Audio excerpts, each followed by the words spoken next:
Buenas tardes, señoras y señores académicos, señoras y señores. Bienvenidos al primer acto científico-cultural de la Academia Nacional de Medicina. Hoy tengo el placer de presentar al señor arquitecto José Carlos Barros, que nos ilustrará con su conferencia Desde la emoción. El arquitecto Barros es ex profesor de Historia de la Arquitectura con especialidad en románico y gótico. Es miembro de la Asociación Pro Beatificación del arquitecto Antoni Cornet, uno de los arquitectos más populares de la historia de la arquitectura. Quiero recalcar asimismo que el arquitecto Barros es un activo promotor de la causa del arquitecto catalán, del cual vamos a hablar hoy, brindando charlas y conferencias en todo el país y también en el exterior, entre ellos en Chile. Sin más, invito al arquitecto Barros a iniciar su conferencia que todos esperamos con sumo interés. Arquitecto. Buenas tardes para todos. Fue para mí bastante difícil pensar cómo iba a plantear esta charla. En general, la mayor cantidad de veces que la he tenido que dar, la he dado para arquitectos. Por lo tanto, el contenido de esta charla, y habiendo acá médicos, saben que distinto es hablarle a colegas que al público en general que no entiende de lo que hablan. Así que en realidad le pegué un giro a la visión y a la planificación de esta charla, que no pretende ser un recorrido por las innumerables cantidades de obras mostrando arcos, salientes, contándoles el origen, si es neogótico, si es medieval, si es mudéjar.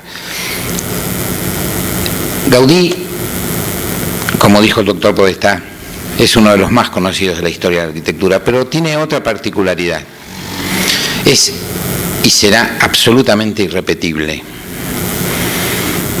Absolutamente irrepetible. Sin lugar a dudas, pocos son los arquitectos en la historia que uno puede ponerle ese calificativo. Quizás Le Corbusier, Gropius, Mies van der Rohe, Wright, 4, 5. Observar la arquitectura de ellos, en todos los casos posteriores a la arquitectura de Gaudí, produce emoción. Y desde ahí es donde se me ocurrió a mí decir, voy a intentar darle una visión distinta a la descripción de este arquitecto catalán. Y así es que pretendo mostrarles a Gaudí desde la emoción. Esto no va a ser, espero no defraudarlos, una descripción de estilos arquitectónicos y de cada obra en particular, mostrando, no, es muy difícil de entender Gaudí, muy difícil de entender. Hay que entenderlo sobre todo con el corazón, hay que entenderlo desde la emoción. Y también ustedes van a ver que no empiezo, si bien voy a hacer una pequeña referencia histórica para que lo conozcamos a él, empiezo por el final, porque a Gaudí se lo reconoce y se lo conoce cuando uno puede descubrir la maravilla de la Sagrada Familia. Desde ahí para atrás uno puede empezar a comprender la obra de este irrepetible, maravilloso y seguramente en poco tiempo beato Antoni Gaudí. Es entonces desde este lugar, desde la emoción, que pretendo que ustedes puedan conocer al arquitecto Gaudí. ¿Qué diferencia tiene la arquitectura como una manifestación artística, sobre todo en el caso de Gaudí, entre la pintura, entre la música, entre la naturaleza? La pintura es plana, bidimensional, pero con tres colores. Como en todo el resto de la naturaleza, se componen miles de colores, miles, entre los tres colores básicos. La escultura, que solamente es aprehensible por aquellos que pueden ver, como ocurrió con los históricos, con Miguel Ángel, por ejemplo, pueden ver las figuras y la composición de movimientos y lograr transparencias o lograr expresiones de la piedra de forma maravillosa. O la música, que con siete notas,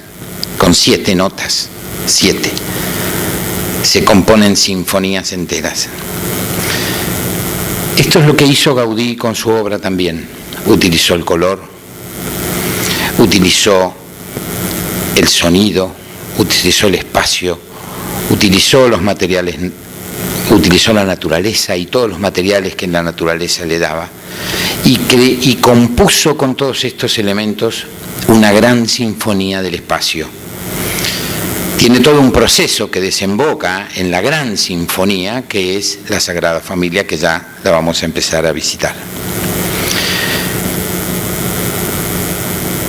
En el año 1866, José María Bocabella funda una asociación llamada Devotos de San José. ¿Qué pasaba en este momento en Cataluña? Bueno, en Madrid los problemas eran graves, así que los regionalismos empezaban a marcarse, los catalanes por un lado, los gallegos por Galicia por el otro, y por supuesto en Barcelona y Cataluña estaba también en un momento revolucionario y muy desprendida del centro del país, que era Madrid, que luchaba contra monarquías que caían, que se derrocaban, Isabel, que era niña y que asumía. Barcelona estaba convulsionada, estaba en Europa en las puertas del modernismo y Barcelona ardía. Marx y Engels eran en ese momento los paradigmas, y el movimiento obrero y las luchas. Eso desembocó, lo que vamos a ver más adelante, en la Semana Trágica, que le costó prácticamente la vida a la Sagrada Familia, porque fue semidestruida en esa instancia de la Semana Trágica. José María Bocabella, precisamente con todo el espíritu anticlerical que había en ese momento, lo que también permitió que diera lugar a la aparición de la masonería. Por eso muchos confunden y ven en Gaudí que utiliza símbolos masónicos. En realidad era muy corriente la masonería en ese periodo de la España, de la Cataluña.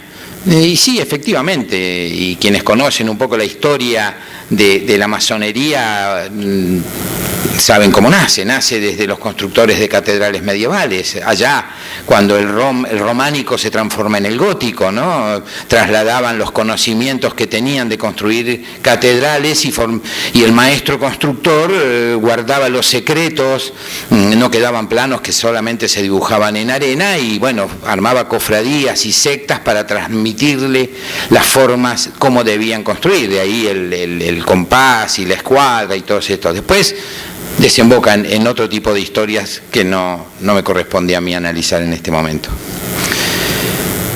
José María Bocabella quiere hacer esta asociación precisamente para dar un apoyo a la gente que todavía tenía fe, que manifestaba su fe y quería recomponer a la Iglesia de Cataluña tan atacada en ese momento. En la Semana Trágica se quemaron 26 iglesias. Y funda la Asociación de Devotos de San José. Poco tiempo después, Pío IX lo nombra patrono a San José, digamos, ¿no? A fines del siglo XIX, aunque a ustedes les parezca mentira, esta asociación ya contaba con 500.000 adherentes.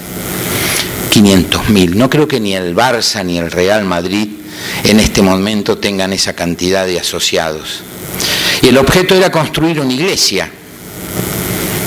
Entonces, como era una iglesia, un templo expiatorio, era un lugar donde se iban a expiar se iba a buscar el perdón de los pecados, solamente debía ser hecha con la contribución del pueblo, solamente con ese dinero.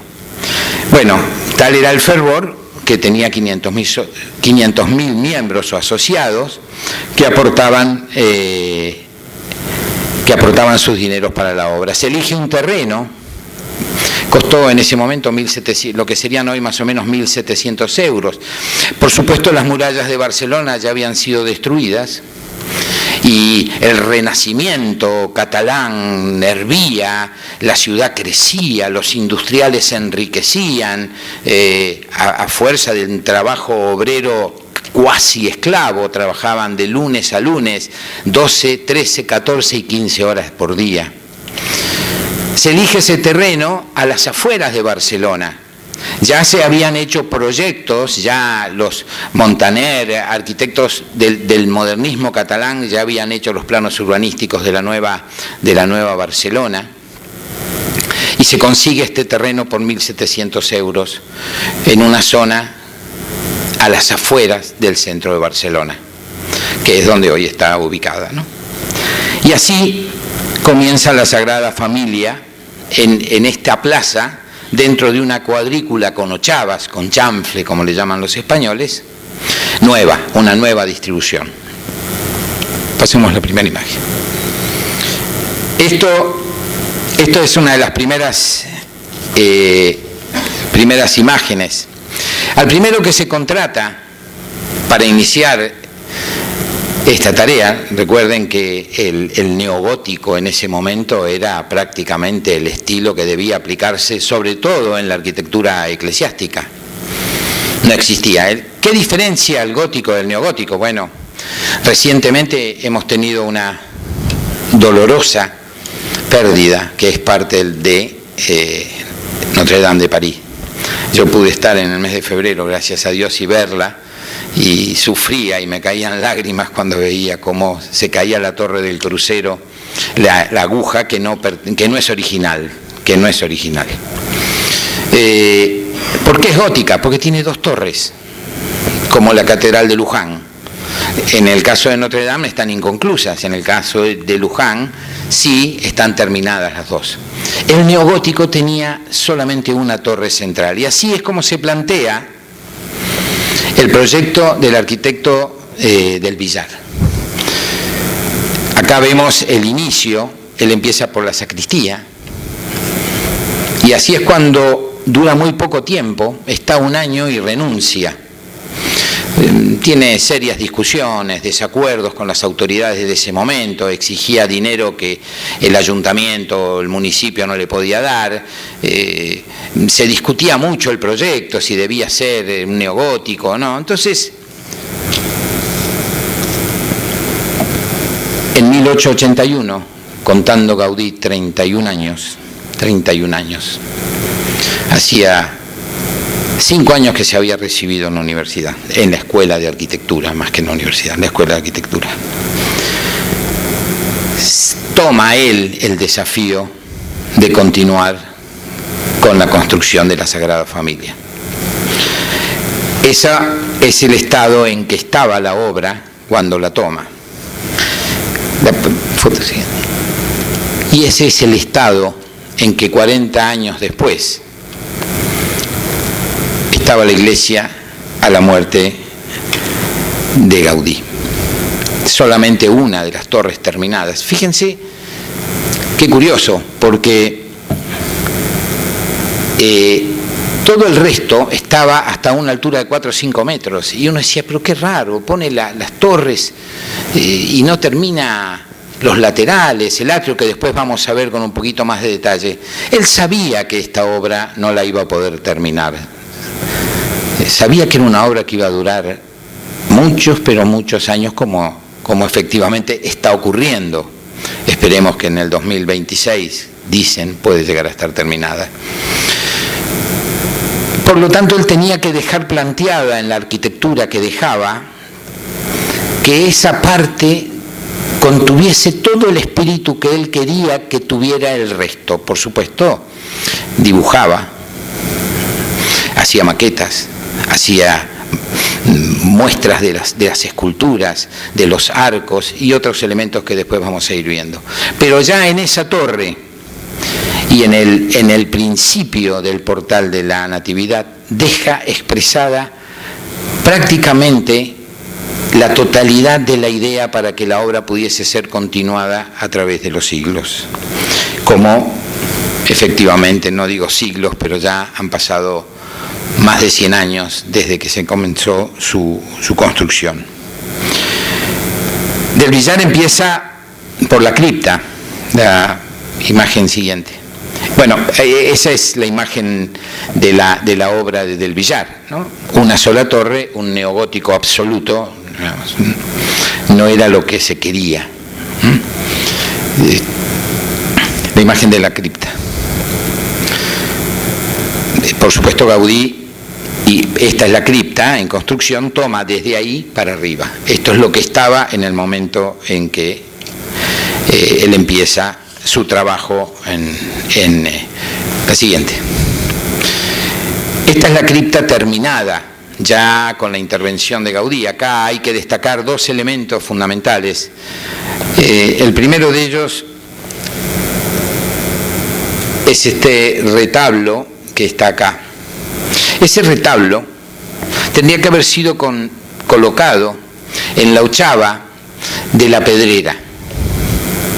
La Pedrera es la casa Milá, después la vamos a ver, que precisamente la estaba construyendo la estaba terminando cuando la Semana Trágica, y no era lógico que con una actitud de quema de iglesias a él se le ocurriera poner una imagen de Jesús, de María y de José en la esquina, en diagonal a la otra obra, a la Casa Balló, que está en la vereda opuesta a una cuadra. Así que no se colocó, se guardó y se puso en la cripta de la capilla de Nuestra Señora del Rosario. Otro dato importante que marca la idea de Gaudí y de su arquitectura vinculada profundamente con su espíritu religioso es la clave. En todas las claves figura la Virgen. Es como que él marca que el camino necesariamente para llegar al cielo, para llegar a Dios, es a través de la Virgen, y lo manifiesta enorme cantidad de veces a lo largo de su arquitectura, que ya lo vamos a ir viendo.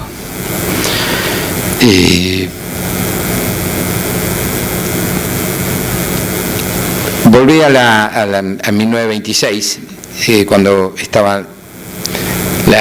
se produce la muerte de Gaudí. Este es el momento en que se produce la muerte de Gaudí. Seguí como estaba, ¿no? Otra. Ahí está la imagen de la Virgen y el retablo de la casa de la Pedrera. Él ya deja planteado la siguiente. Ahí está el retablo. Años después, una anécdota muy cortita, años después, este retablo no se saca de la cripta y se fabrica otro y se lo cambia de posición para que mirara el niño Dios, que está de espalda, al estar colocado, se lo cambia de posición, se lo pone del otro lado para que él mirara en la casa Batló, que termina con una cruz arriba, para que Jesús niño viera la cruz, que era su camino, que era su destino, su muerte de cruz. Bueno, él se pelea con el señor Milá, el dueño de la Pedrera, terminan mal, le hace un juicio, lo gana y da a los pobres todo el dinero que obtiene de estos fondos. Seguí otra más.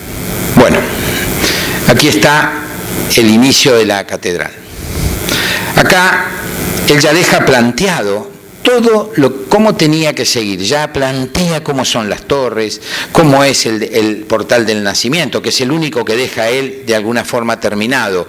Plantea las torres y tiene varios problemas. Él plantea esta iglesia con 18 torres. los 4 evangelistas, los 12 apóstoles, María y Jesús. 18 torres. Pero dentro de las 12 de los apóstoles dice, pero a Judas no le voy a dar este lugar. Entonces a Judas lo saca, pero no puede desequilibrar las 12 torres, entonces coloca en su lugar a San Bernabé. O sea que San Bernabé es el que ocupa la torre número 2. Y después da la casualidad que 2 de los apóstoles eran evangelistas. Entonces, no, a ver, decidamos, no, ¿de qué lado quieren estar? Entonces, bueno, termina a Pedro y a Pablo, que son 2 evangelistas, haciéndole dentro de las 12 torres un poquito más altas que las otras. Nada más. Ya eso lo deja él planteado, ¿eh? Ninguna de esas torres estaban, pero en sus maquetas y en sus dibujos todo estaba absolutamente planteado. Y él manifiesta también en la primera torre, la que está terminada, que es la torre de San Bernabé, la torre de la derecha, la deja terminada con todos los elementos compositivos que tienen que componer las torres siguientes. Y fundamentalmente deja los símbolos de los obispos, con los colores de los obispos, porque esto todo lo trabajaban en una mayólica especial y en un cristal de Murano. Tenía color. Y deja los símbolos, los 3 símbolos de los obispos: el báculo, la mitra y el anillo. En cada uno de los extremos de las torres aparecen el símbolo de los obispos, que son los representantes terrenales, digamos, por de alguna manera llamarlo. Habiendo hecho esta primera introducción, y ya vamos a ir a las imágenes, sé que están queriendo verlas, pero es muy importante conocer esta historia. Gaudí nace en Reus, Tarragona, un típico paisaje mediterráneo, una región árida, seca, pedregosa, llena de almendros, avellanos, olmos, cipreses. Un típico paisaje mediterráneo. Él pertenecía a una familia humilde, la madre, el padre, los tíos, eran caldereros, trabajaban los metales. No, los alambiques le vendían a las bodegas, hacían los alambiques, trabajaban el hierro en la forja. Él sufre de nacimiento, ya habían muerto 2 hermanos previos a su nacimiento. Ya, el dolor es algo que marca toda su vida, después lo van a comprender. Sufre fiebre reumática que le producía enormes dolores hasta la edad de 7-8 años. Entonces no podía jugar con el resto de los chicos. Entonces la madre lo ponía en una manta dentro del taller y lo dejaba sentado. Después lo sacaban en un burro a darle una vuelta, lo llevaba a los pueblos vecinos para que él saliera un poco del horno del taller oscuro, con los brillos de las luces, con los metales retorcidos, con los golpes de martillos, con las brasas para templar el hierro, para transformarlo en acero, para fundir el cobre. Eso él lo percibía. Ahí empieza a trabajar ya en este niño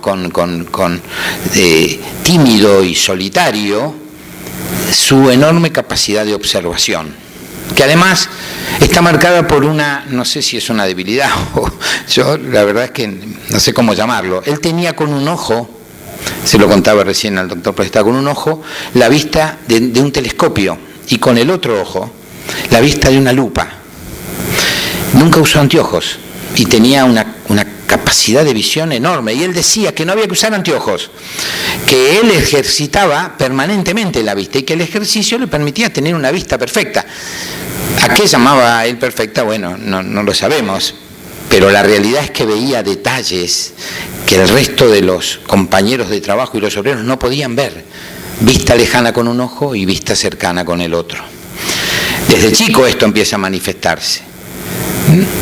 Bien, acá ya su imaginación empieza a trabajar. Era un agudo observador de la naturaleza. También lo vamos a ver después, reflejado en toda su arquitectura, que algunos llaman orgánica. Nosotros, o por lo menos yo y muchos arquitectos, consideramos que la arquitectura orgánica es otra cosa. Esto es la recreación, que el hombre recrea la naturaleza en un espacio que él compone. Después lo van a ver con lujo de detalle en las imágenes.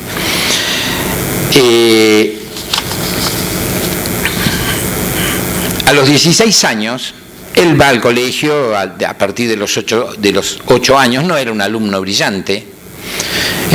En un momento en el colegio él trabajaba mucho con la geometría, que es un aspecto que hoy no vamos a tocar, pero es tan importante que su obra, la que ustedes perciben, es que Gaudí desarrolló un sistema estructural único e irrepetible y de una complejidad absoluta. Todo lo que ustedes ven tiene un sentido estructural y parte de algo que van a ver enseguida, ¿no?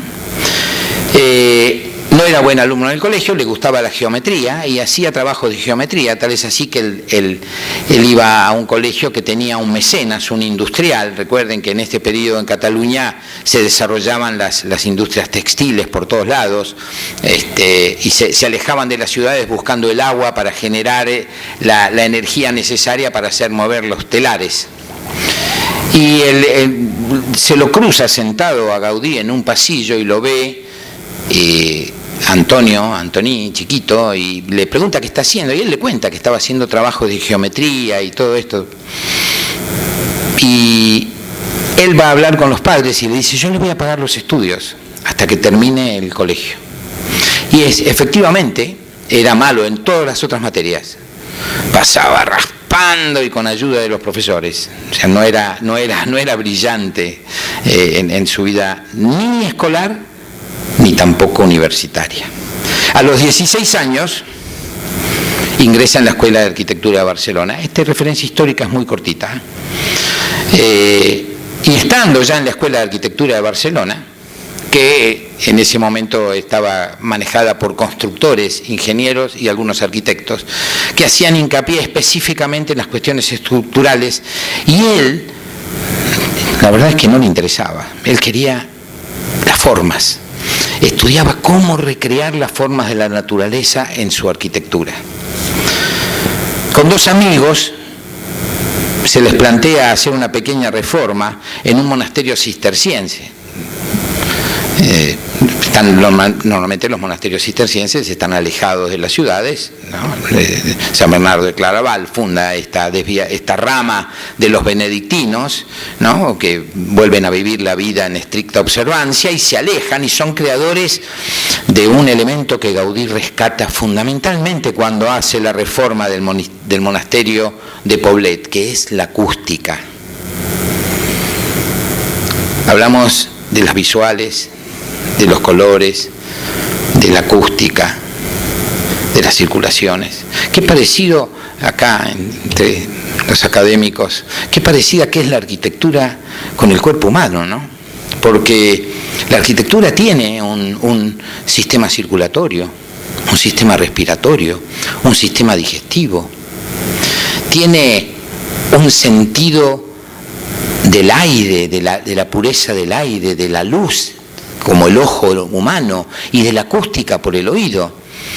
Ahí en el funcionamiento del cuerpo humano y el funcionamiento de la arquitectura, cuando además esta arquitectura tiene lo elemental que es la emoción, se completa más todavía esta comparación de la arquitectura con el cuerpo humano, ¿no? Y esto particularmente Gaudí lo entendía. Muy bien. El primer trabajo con dos amigos a los 16 años, la reforma del monasterio de Poblet. Acá es un trabajo de reforma nada más, le lavan la cara rápidamente. Enseguida que él ingresa a la universidad se empiezan a plantear sus problemas académicos. Tipo contestatario, malhumorado, no quería hacer lo que se le mandaba, se enojaban con los proyectos que le ofrecían. Pero bueno, a duras penas llega a recibirse. Cuando se recibe, quien le tenía que entregar el diploma se recibe un 4 de enero lo mira, se recibe con la nota mínima, justa, diría un 4, un 5, ahí, justito, nada más. El que le entrega el diploma dice, no sé si le estoy dando el título a un genio o a un loco, pero bueno, tómelo, señor arquitecto Gaudí. Bueno, a partir de ese momento él empieza una vida distinta, con una vida personal bastante compleja. Muere Rosa, su hermana mayor, ya habían muerto 2 hermanos, deja una sobrina, muere su hermano mayor, y muere su madre, todo en el lapso de 3 meses. Él tiene frustraciones amorosas, 5 noviazgos, o pretendidamente 5 noviazgos se le conocen, pero solamente uno, que era el Pepeta Moró. Pepeta Moró era una maestra, él paseaba a su sobrina, porque se queda a cargo de él, que eran su sobrina y su padre, que vivían en el Park Güell, en la casita que seguramente los que han tenido oportunidad de estar conocieron, esa casita chiquita, un fracaso desde el punto de vista urbanístico del señor Güell, ¿no? Un desarrollo que no funcionó. Y conversaba mucho con Pepeta Moró. Conversaba y charlaba y caminaban por el parque, pero él, como era muy tímido, nunca le dijo nada. Y cuando, empujado por la sobrina y por un par de amigos, le dijeron, Antoni, ánimo, decile algo. Cuando se animó, ella le contestó, estoy comprometida. A partir de ese momento, el amigo Gaudí, el amigo Antoni, dijo, entre los dolores y los sufrimientos de una vida de muchas pérdidas y muy seguidas, dijo, esto no es lo mío es entregarme a la voluntad de Dios y a mi profesión de arquitecto. Y así empieza. Y da una casualidad en este momento. Un cliente le encarga, en 1878, que diseñara, esto tiene mucho que ver con la arquitectura de la época, que toma el modelo inglés de Ruskin, de William Morris, el trabajo de la artesanía. Las casas se terminaban como esto, ya terminadas, con las puertas, con las sillas, con las mesas, se diseñaban los picaportes, todo, absolutamente todo. Esa era la arquitectura, había que hacerla completa, no nada quedaba. Entonces le encargan que fabrique una vitrina para guantes. Fabrica la vitrina y se la lleva, por supuesto se la lleva el que se la encargó, se la lleva, era el Marqués de Comillas, no era cualquiera, digamos, ¿no? Que le encarga después otras obras. Se la lleva a la Exposición Internacional de París, que creo que fue en 1880 o 1881, no recuerdo exactamente la fecha. Y ahí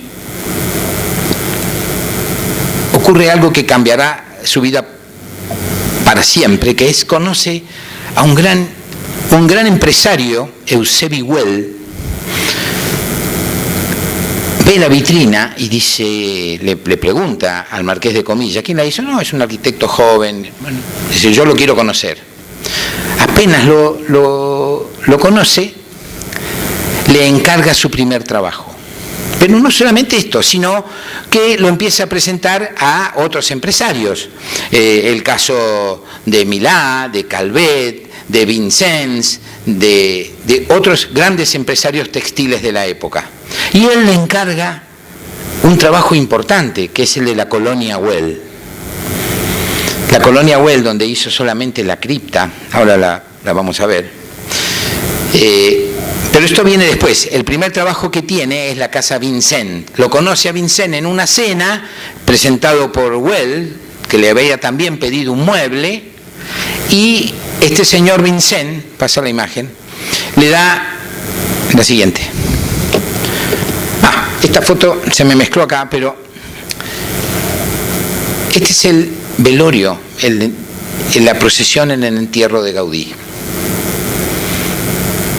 Una cuarta parte de la población de Barcelona es un arquitecto, no es un obispo, un cardenal, el presidente del Real Madrid, no, era un arquitecto sencillo, de vida humilde, tímido, medio huraño, hasta por algunos momentos. Esa es, que murió en la más absoluta pobreza, 40 años dedicado a la construcción. Esa es la imagen del velorio.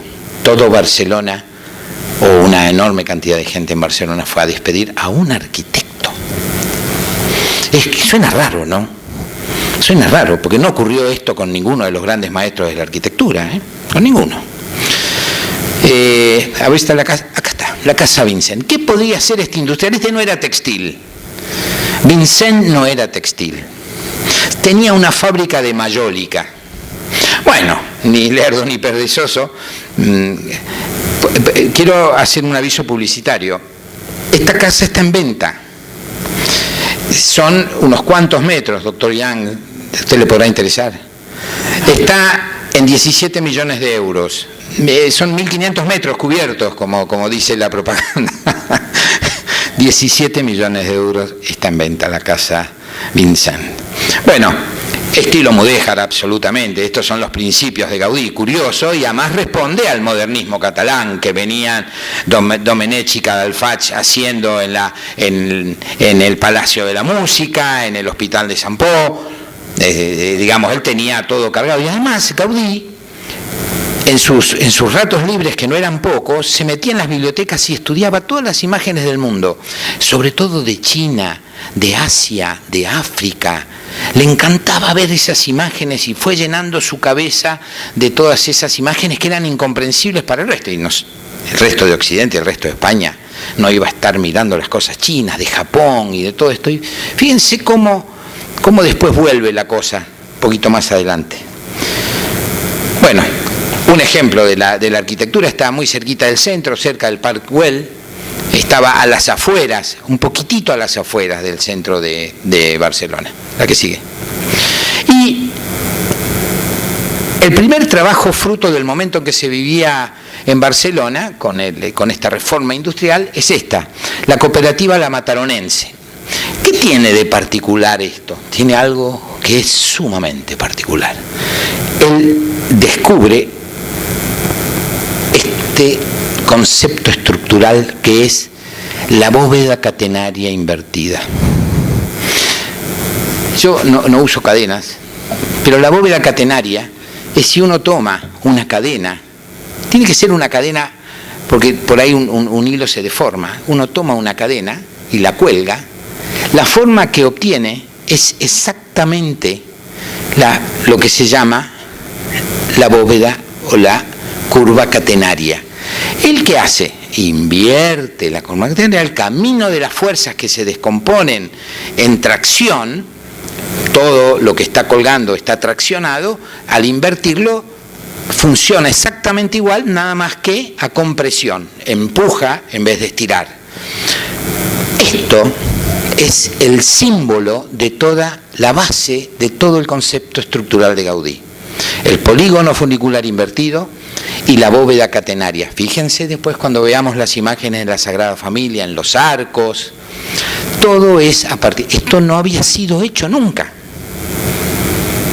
Nunca fue, no es el arco romano, ni es el arco ojival, El arco ojival no tiene nada que ver con esto, porque depende de otros elementos, el arco gótico, digamos, por llamar de alguna manera. Esto no. Esto se autosostiene por sí mismo. Es el arco de la estabilidad mecánica por excelencia. Bueno, no tiene un mayor desarrollo de arquitectura, está en una fábrica, nada más. Muestro esto precisamente para que vean lo del arco catenario.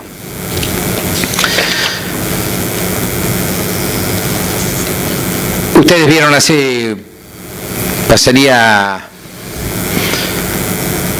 otra vez a esta planta y vuelvo a la Sagrada Familia. 5 naves, el norte, el sur, el este y el oeste. El portal de la Natividad no es exactamente no está exactamente con orientación norte-sur.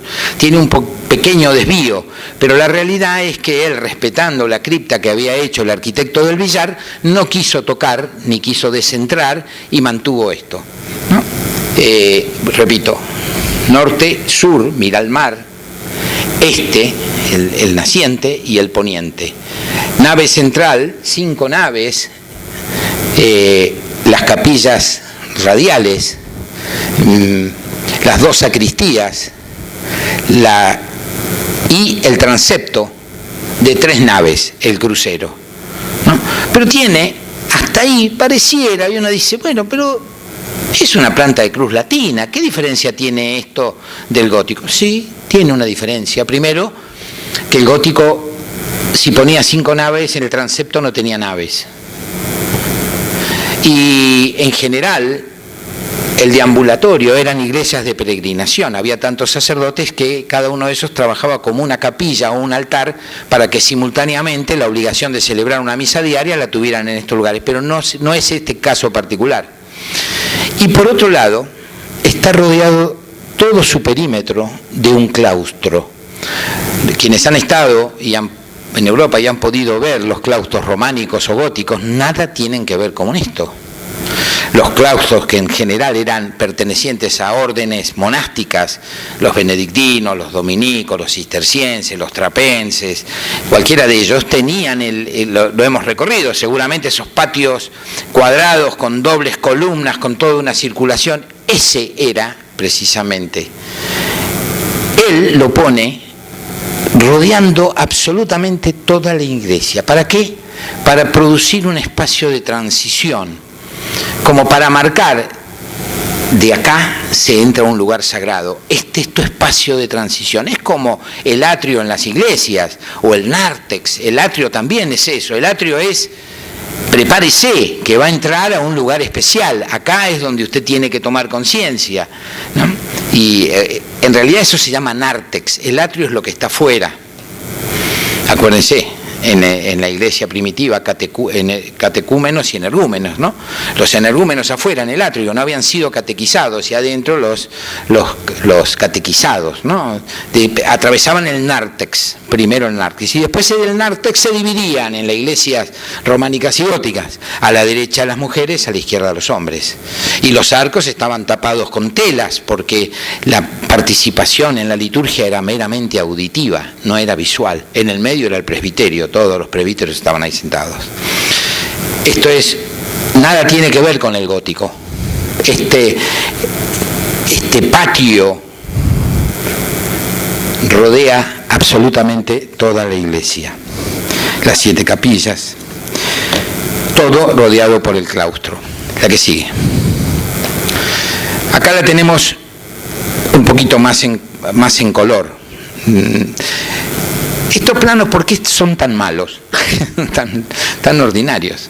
Porque precisamente una de las cosas que ocurrió en la Semana Trágica es que donde estaban guardados los planos, en el taller donde vivía Gaudí, donde vivió durante 40 años, y donde tenía su taller de artesanos, porque todo se hacía en escala pequeña primero, fue destruido.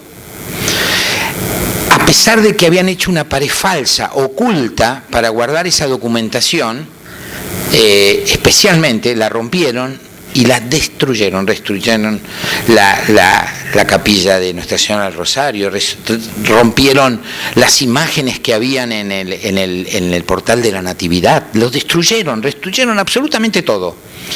Muy pocas son las imágenes que quedaron sanas. Y estos planos son planos que se fueron de alguna manera reconstruyendo con el paso del tiempo, y ya en 1900, este plano acuarelado. Bueno, de esto tenemos, este es el portal de la Natividad, como les decía, este es el portal de la Pasión, y este es el portal de la Gloria, que todavía no está terminado, con sus 7 puertas. Esto mira el portal de la Natividad al este. ¿Por qué? Porque de la Natividad es el de la alegría, el de la luz, el de la llegada, el de la esperanza, el del sol naciente que ilumina y que da el espacio para un nuevo hombre. Dios ha nacido Ese es el portal de la Natividad, el sol de la mañana. El sol hace este recorrido a mediodía, a pleno, en el portal de la gloria, que es este que todavía no está hecho. El portal de la gloria recibe el sol puro del Mediterráneo, vertical y potente, y sigue girando, y se va al poniente, a la noche, a la oscuridad, al portal de la pasión, al portal del sufrimiento, al portal de la traición, al portal de la muerte. Esto es lo que está reflejado. Voy a ir un poquito más rápido para que vean un poquito las imágenes. Dale. El portal de la Natividad tiene 3 arcos, también catenarios, fíjense la forma. ¿Qué son estos 3 arcos? La fe, la esperanza y la caridad. Las 3 virtudes teologales por las cuales uno entra y llega a Dios. Pero no están fe, esperanza, caridad. ¿Cuál es el más importante de todos? El del medio, es el más grande. ¿Y a cuál de las virtudes teologales corresponde? A la única que no muere, que es la caridad. Porque la fe y la esperanza desaparecen conmigo cuando me muera, si es que la tuve, ¿no? Entonces él pone la caridad en el medio, la fe a la fe a la derecha y la esperanza a la izquierda. Pasa la imagen siguiente, por favor. Ahí lo vemos, este es un dibujo supuestamente de cómo quedaría terminado con la torre, la principal de 173 metros, ¿no? Dale al siguiente. Esta es la composición. Esto, ¿se acuerdan? En el gótico, acá desaparecen las arquivoltas de la Catedral de Notre Dame o Reims o cualquiera de ellas. Ya no hay más arquivoltas y los arcos apuntados. Sí, el parteluz, que es esto que está acá, ¿no? Este es el parteluz. Fíjense cómo está compuesto. Está compuesto por enorme cantidad de imágenes, muchas de las que fueron destruidas y fueron recompuestas. Toda la naturaleza catalana, las plantas, los árboles, hay lagartijas, lo que él veía cuando era chico, veía en el taller de los padres pasar una lagartija, subir por una pared o en el campo, todo eso está acá. Están los músicos.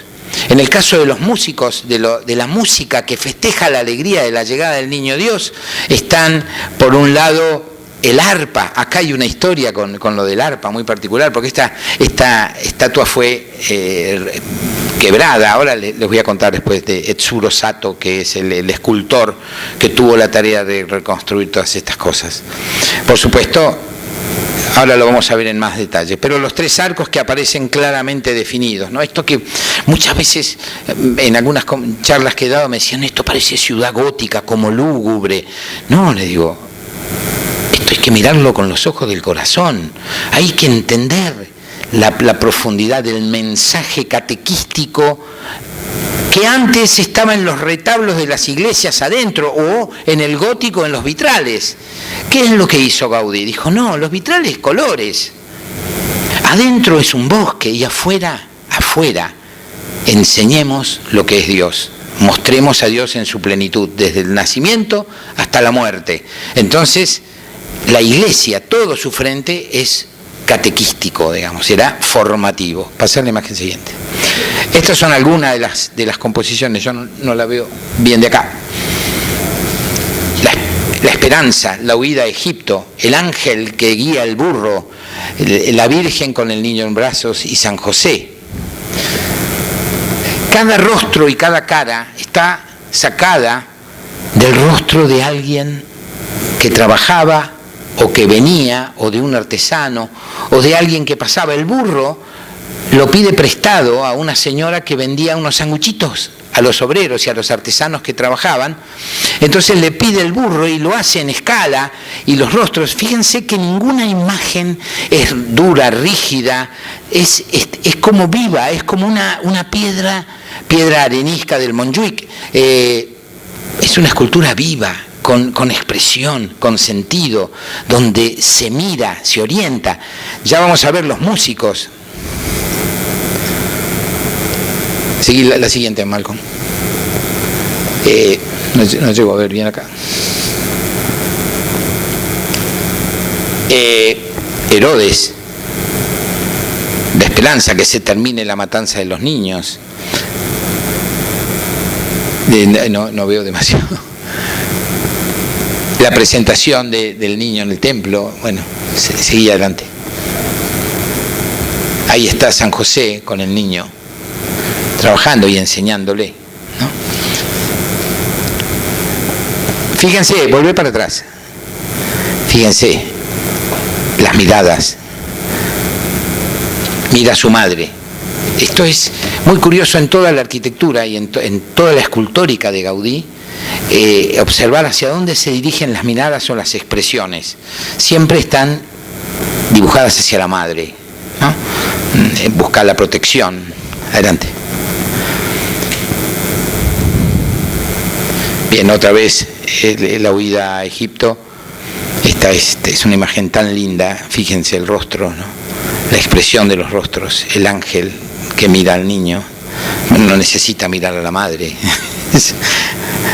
Qué problema el de los ángeles. Etsuro Sato, que es el escultor que le tuvo que recomponer mucho de los ángeles, se pasó meses pensando cómo hacer estas figuras, ¿no?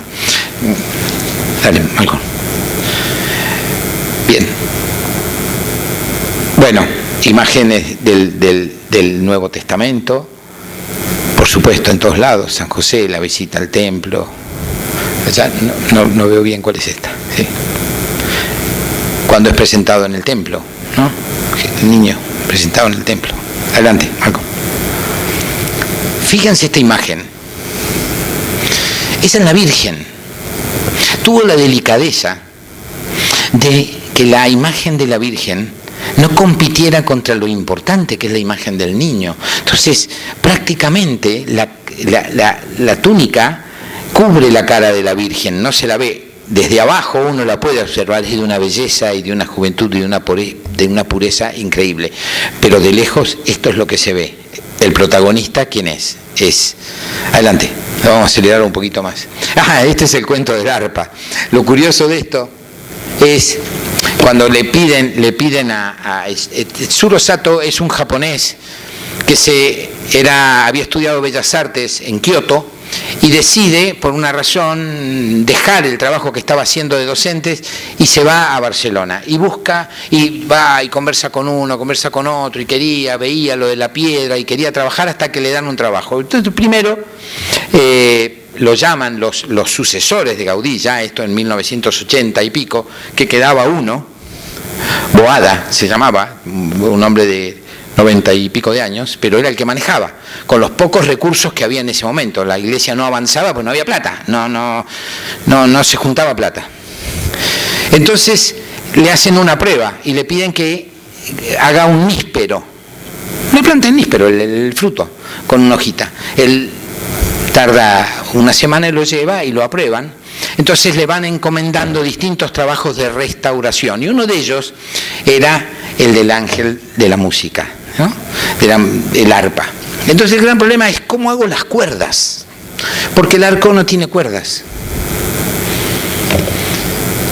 El sentido es que uno completa eso, uno cuando lo observa, uno cuando lo mira, debe imaginarse los sonidos y debe imaginarse las cuerdas, porque hacerlas en mármol eran como cuerdas de 5 centímetros de diámetro, no había manera de poner un hilo, digamos. Entonces la idea era que el observador completara esto. El color es porque está hecho en mármol, ya no se hizo en piedra arenisca, sino se hizo en mármol para confirmarlo. Pasemos así. Bueno, el pelícano. El pelícano no se ve parado uno abajo en el portal a 10 metros.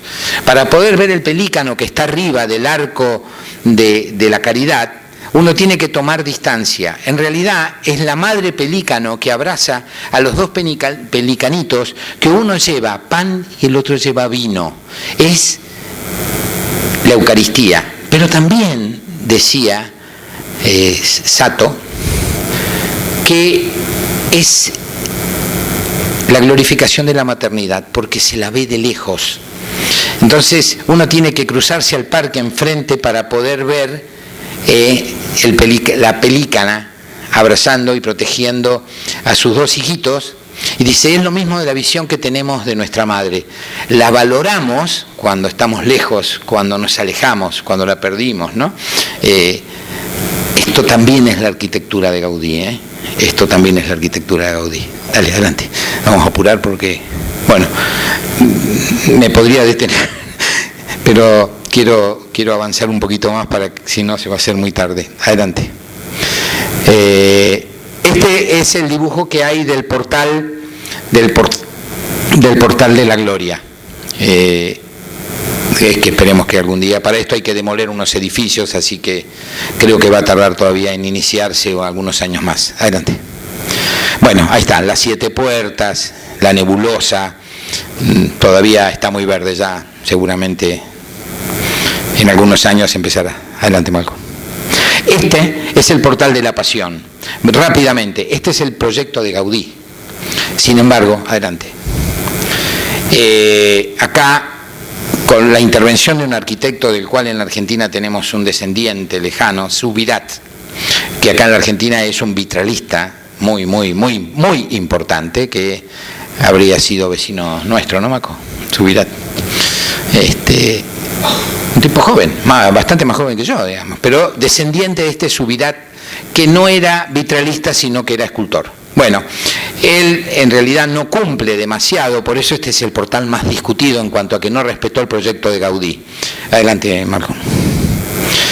Otra vez el arco catenario, ¿no? Es decir, aparece permanentemente en su arquitectura.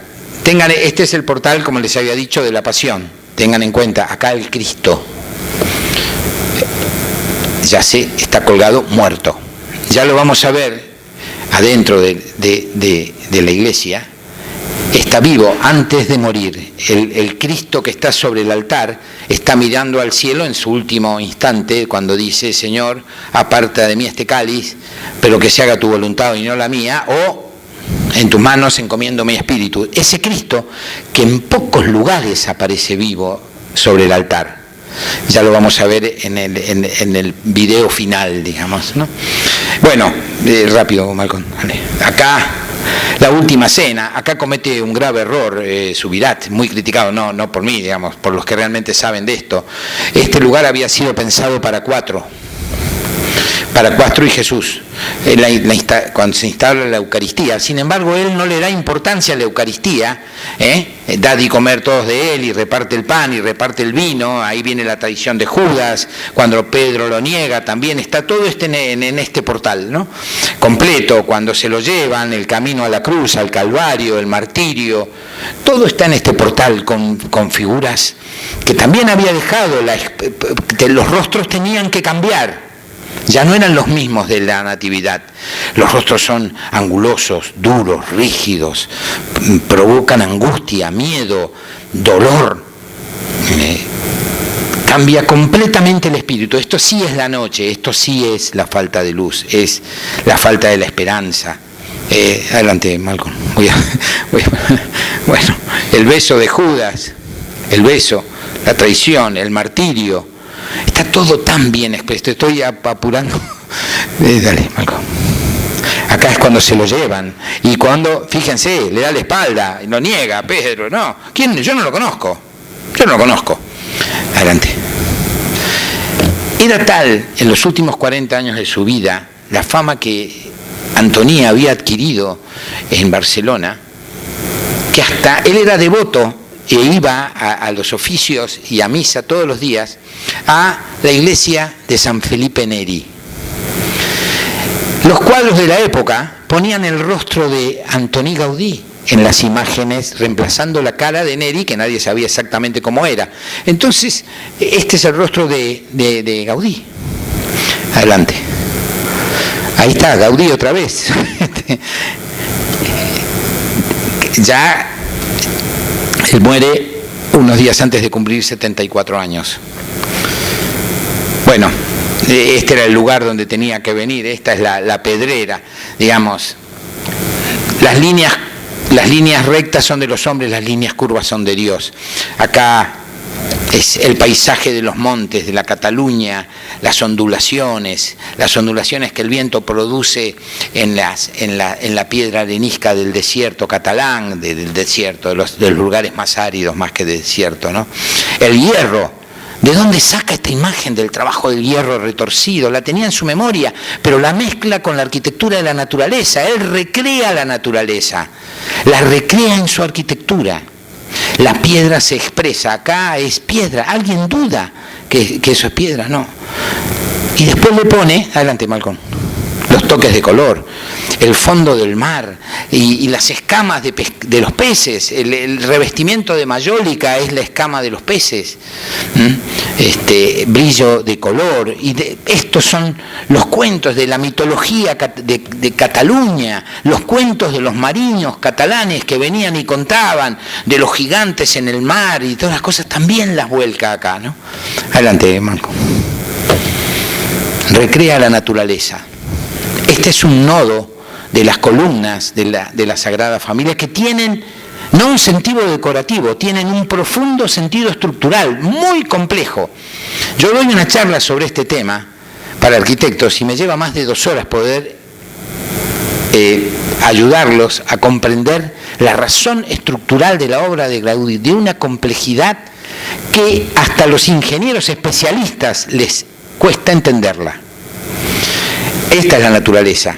El nodo de las columnas, este es un árbol con sus ramas amputadas.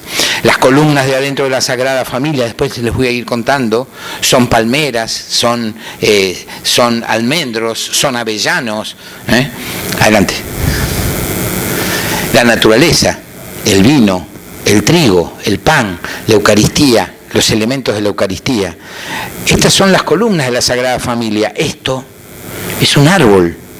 Esta es una trama que hecha por el viento y por el agua. Esta es la puerta del Palacio Güell.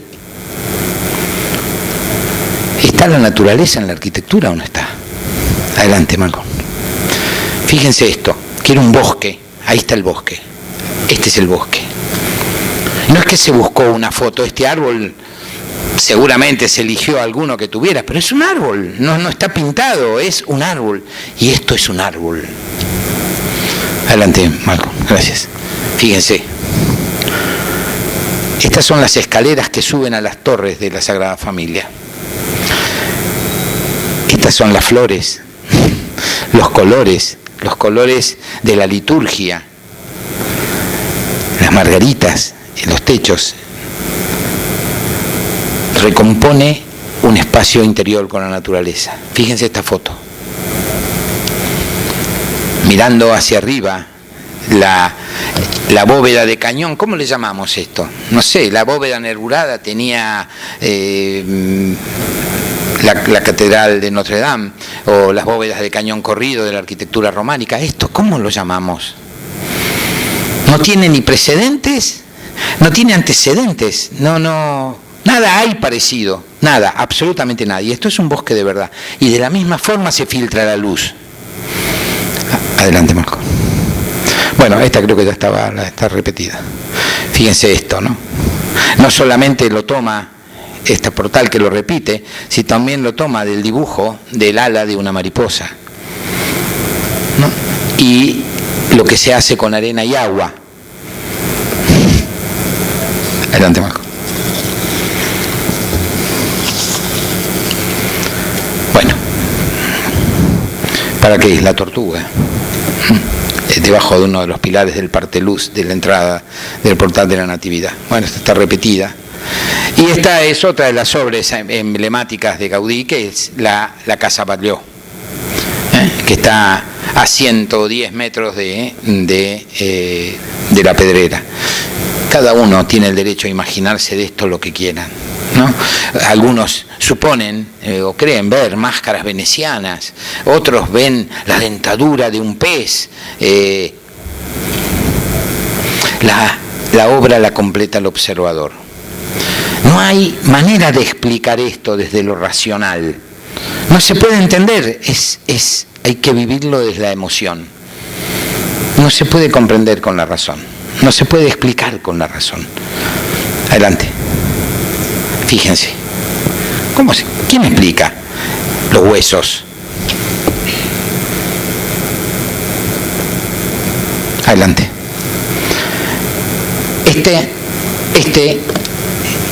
Él compone la catenaria con varias cadenas que después en realidad elabora un polígono folicular, que es lo mismo, pero de cada una de estas cadenas las transforma en hilos y cuelga unas pesitas. Estas pesitas invertidas, atracción, haciendo trabajar los hilos y la cadena de la atracción, producen estas formas. Pasa la foto que sigue. Esta es la capilla del Parque Güell. Eso que está ahí es la parábola invertida. Por supuesto, esta capilla, que me llevaría una hora contarles lo maravillosa que es, porque es francamente maravillosa. Tiene unos ventanales con forma de gota de agua. Es una gota de agua que tuve la suerte de que no había nadie ese día. Yo estaba con mi señora ahí y el guardia, después de verme horas y horas y horas recorrer, no había nadie, me dice: ¿usted es fanático de Gaudí, no? Sí, le digo, ¿le parece? ¿No? Bueno, si me espera un ratito, eran como las 6 de la tarde, 7 de la tarde. Va y busca un manojo de llaves. Entonces, viene con el manojo de llave, me hace recorrer los laberintos, me muestra una marca que había dejado Gaudí, que podrá ser cierto o no, pero yo me lo creí. Pero lo que sí es cierto es que en algún momento esos vitrales de hoja que parecen una gota de agua de infinitos colores, él no ponía motivos, ponía colores nada más, ¿no? Me dice: ¿quiere que lo abra? Y yo lo miraba y digo: ¿cómo se abre un ventanal que tiene la forma de una gran gota de agua? ¿Cómo se abre? No me imaginaba, porque no le veía las bisagras, no le veía una manija al medio para abrir. Digo, pero termina en punta, ¿cómo va a cerrar esto? Entonces busca una escalera, una cadena, y cuando abre la ventana, junto con las lágrimas que me caían a mí, que cabían en un vaso de 250 centímetros cúbicos, más o menos, se despliegan las alas de una mariposa. Yo lo cuento ahora y me emociono. Lástima que no tengo tiempo, porque tengo el video 20 veces para verlo. Es una cosa indescriptible, indescriptible. 1926. Adelante. Ahí están, miren. Esa es la gota de... Y los árboles, fíjense los árboles, ¿no? Los que sostienen. La iglesia de arriba no se pudo terminar. En esta colonia muere después, cuando termina la guerra, se acaba la compra de productos textiles y la fábrica tiene que cerrar. Pero había hecho todo, casas, escuelas, todo. Bueno, en fin. Adelante, Marco. La recta es del hombre, la curva pertenece a Dios. En 1994 fue presentada en el Vaticano la causa de beatificación de Antoni Gaudí. En el año 2004 fue aceptada. Que sea aceptada significa que en forma privada es venerable. Es raro, ya yo le puedo rezar a un arquitecto. Yo arquitecto. No sé, es raro también, ¿no? Yo tengo la estampita y yo le puedo pedir a él, porque hoy es venerable. Y ya hay información de posibles milagros, que necesita uno para convertirse en beato y otro más para transformarse en santo. Toda esta arquitectura, todo este mensaje, toda esta vida dedicada a Dios es lo que lleva a esto, el reconocimiento de su pueblo, de su gente.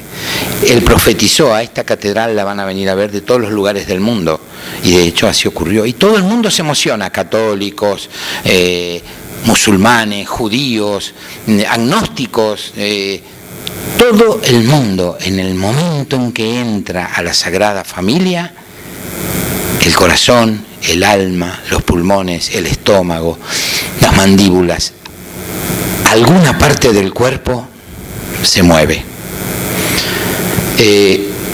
Y Y lo que yo pretendía con esta charla, espero no haberlos defraudado y no haber hecho un dechado de miles de fotografías, miles tengo para mostrarles.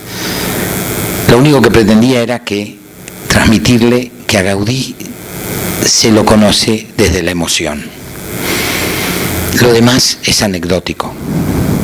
Lo demás es para nosotros los arquitectos, para los ingenieros que son semi-arquitectos. A mí me emociona cada vez que yo miro las obras de Gaudí.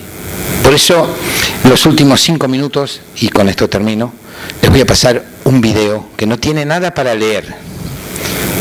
Fíjense lo que dijo Salvador Dalí. Para sentir el deseo de gozar la obra de Gaudí, más que tocar, oír, ver y gustar, es necesario ser capaz de respirar su perfume sagrado. Quien desee pintar a Cristo solo tiene una forma de hacerlo: vivir en Cristo. Fra Angelico. Conocen todos los cuadros de Fra Angelico. Malcón, si me...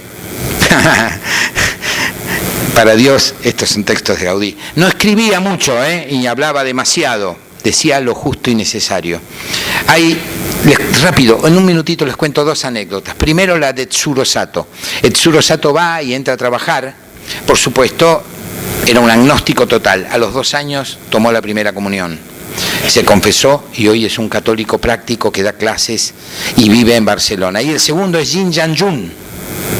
Jin Yang-jun lo mandan desde Corea para que estudie la obra de Gaudí. Él recorre todo. Por ahí lo dije Yang Zhenjin o Jin Yang-jun, porque se me mezclan, pero es así, parecido. Jin Yang-jun, Jun Yang-jin. A la semana lo llamó al obispo y se hizo bautizar. Un budista confeso, arquitecto, hoy vive en Barcelona. Esto,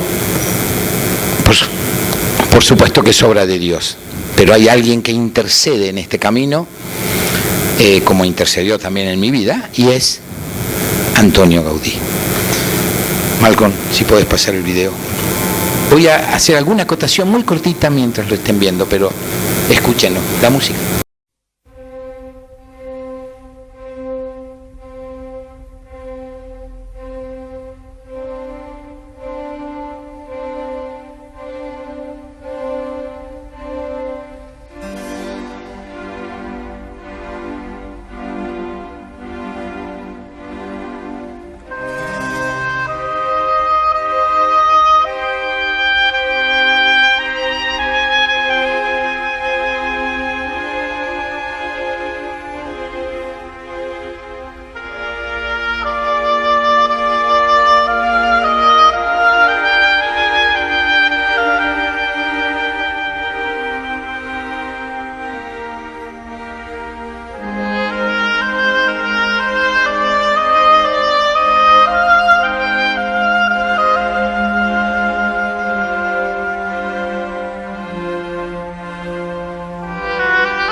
Espero haber podido transmitirles lo más importante, que es la emoción de poder reconocer desde la Sagrada Familia, poder entender todo el resto de la obra de Gaudí. Pero recuerden, hay que mirarla con el corazón. Muchas gracias por su atención.